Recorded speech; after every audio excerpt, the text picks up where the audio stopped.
안녕하십니까. 기도하심으로 말씀 묵상 시작하겠습니다. 하나님 아버지, 저희가 말씀을 묵상할 때 성령님으로 함께 하소서. 예수님 이름으로 기도합니다. 아멘. 오늘 본문 마태복음 5장 내용은 다음과 같습니다. 예수께서 산에 올라가 무리를 가르치셨습니다.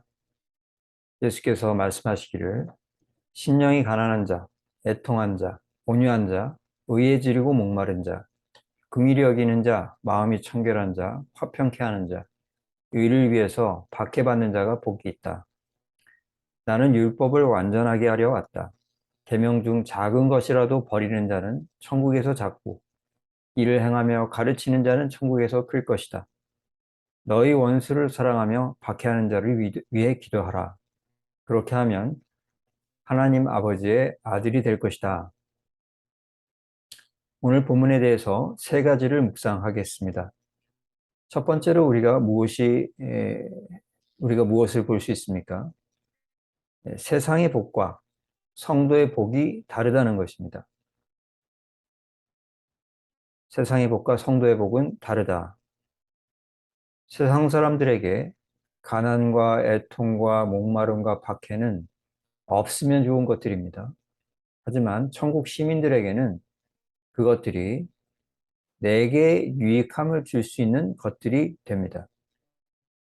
세상 사람들에게 온유함, 긍휼히 여김, 마음 깨끗함, 화평케 함이란 있으면 좋고 없어도 별 상관없는 것들입니다.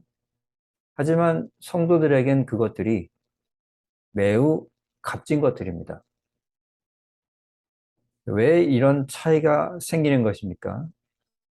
살고 있는 나라가 다르기 때문입니다. 살고 있는 나라가 다르다. 똑같은 물건을 미국에서 사느냐, 한국에서 사느냐에 따라서 가격 차이가 큰 경우들이 있습니다. 예를 들어서 50인치가 넘는 그런 TV의 경우에 상표, 모델은 똑같은데 한국에서 사면 미국의 2배 정도로 비싼 경우들이 있습니다.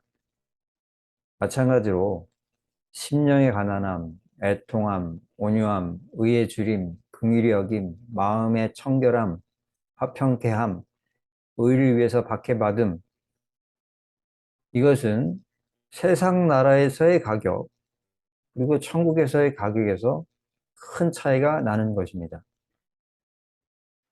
그렇다면 우리가 어떻게 해야 하겠습니까?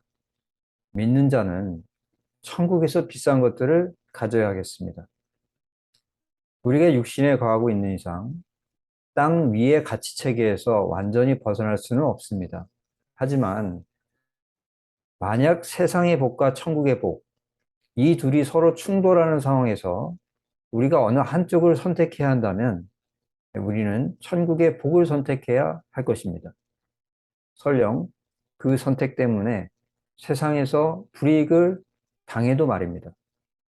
왜냐하면 세상에서 비싼 것은 잠시 누릴 수가 있고 천국에서 비싼 것은 영원히 누릴 수가 있기 때문입니다. 두 번째, 우리가 무엇을 볼 수 있습니까? 예수님이 율법을 완전하게 하셨다는 겁니다. 예수님께서 율법을 완전하게 하셨다. 왜 예수님은 율법을 완전케 하셔야만 했느냐? 율법의 완전함이 손상되고 있었기 때문이다. 율법의 완전함이 손상되고 있었기 때문에 율계명은 살인하지 말라입니다. 이것에는 이웃이 행복할 권리를 파괴하지 말고 도리어 이웃이 행복하게 살 수 있도록 도움을 주라는 뜻을 담고 있습니다. 하지만 당시 율법을 가르쳤던 선생들은 예수님이 안식일에 병자를 고치자, 아니 당신은 제4계명 안식일에 일하지 말라는 계명을 어기고 있다, 이렇게 비난을 했습니다. 이들은 4계명 지키는데 몰두하다가 병을 고침받는 이웃의 행복을 위하는 그 6계명을 손상시켰던 것입니다. 그래서 예수님은 이같이 손상받고 있는 율법을 회복해서 온전하게 할 필요가 있었던 겁니다. 그럼 우리가 어떻게 해야 하겠습니까? 하나님 말씀에서 이 좌로나 우로나 치우치지 말아야 하겠습니다. 우리는 의로움에 집중하다가 이 사랑을 소홀히 할 수 있는 자들입니다. 반대로 사랑에 집중하다가 이 의로움에서 벗어나기 쉬운 자들입니다.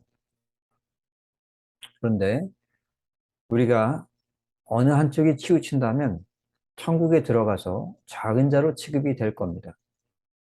따라서 나는 과연 주님 뜻을 어느 한쪽으로 치우침이 없이 지금 지키고 있는 것인가? 스스로에게 질문을 해보는 것도 필요합니다. 세 번째로 우리가 무엇을 볼 수 있습니까? 원수를 사랑하라는 명령이 보입니다. 원수를 사랑하라는 명령이 보인다. 만약 우리를 모욕하는 자가 있고, 우리를 괴롭히거나, 또 무리하게 요구하거나, 이런 자가 있다면, 우리는 이제 불편한 시간을 갖게 됩니다. 그리고 이런 이들이 바로 이제 원수에 해당이 됩니다. 하지만 예수님은 그들을 미워하지 말고 선대하라고 명하십니다. 왜 우리가 이렇게 원수를 사랑해야만 하느냐? 우리가 하나님의 아들, 딸 되기 때문입니다. 우리가 하나님의 아들, 딸이기 때문에 우리는 하나님의 아들께서 어떻게 사셨는지 정확한 이해를 가지고 있습니다. 이 땅에 오신 하나님의 아들은 죄로 원수된 우리를 미워하지 않으셨습니다. 도리어 그 원수들이 죄로 죽어야 한다는 것을 아시고 자기가 대신 죽어 영생의 기회를 그 원수들에게 주셨습니다. 하나님의 첫째 아들 예수께서 이렇게 사는 모습을 보이심으로 하나님의 아들, 딸은 어떻게 살아가야 되는지 그 모범이 되어 주셨습니다. 그렇기 때문에 둘째, 셋째 아들이며 딸인 우리들도 그렇게 살아야 하는 것입니다. 그럼 우리가 어떻게 해야 하겠습니까? 미움은 줄여나가며 사랑은 키워가야 하겠습니다. 미움은 줄이며 사랑은 키워야 하겠습니다. 우리가 원수에 대한 미움을 완전히 없애고 오직 사랑의 마음만 품는다. 이것은 쉽지가 않습니다. 이것을 완벽하게 하기는 힘들 것입니다. 그렇지만 이게 힘들다고 우리의 주가 되신 예수께서 주신 이 과제를 무시하고 원수 갚기를 원하는 우리의 본성대로만 살 수는 없는 것입니다. 우리의 본성을 거스리면서 원수에 대한 미움은 줄이고 선한 의도는 늘려가야 하겠습니다. 말씀을 정리합니다. 첫째, 믿는 자는 천국에서 비싼 것들을 가져야 하겠습니다.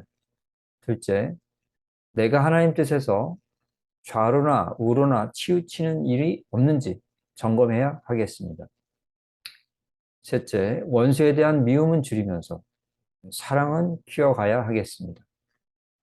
오늘 말씀에 순종하는 우리 모두가 되기를 축원합니다. 기도하겠습니다. 하나님, 말씀 묵상에 함께 해주셔서 감사합니다. 우리가 오늘 묵상한 말씀에 순종하도록 성령으로 도우셔서 예수님 이름으로 기도합니다. 아멘. 감사합니다.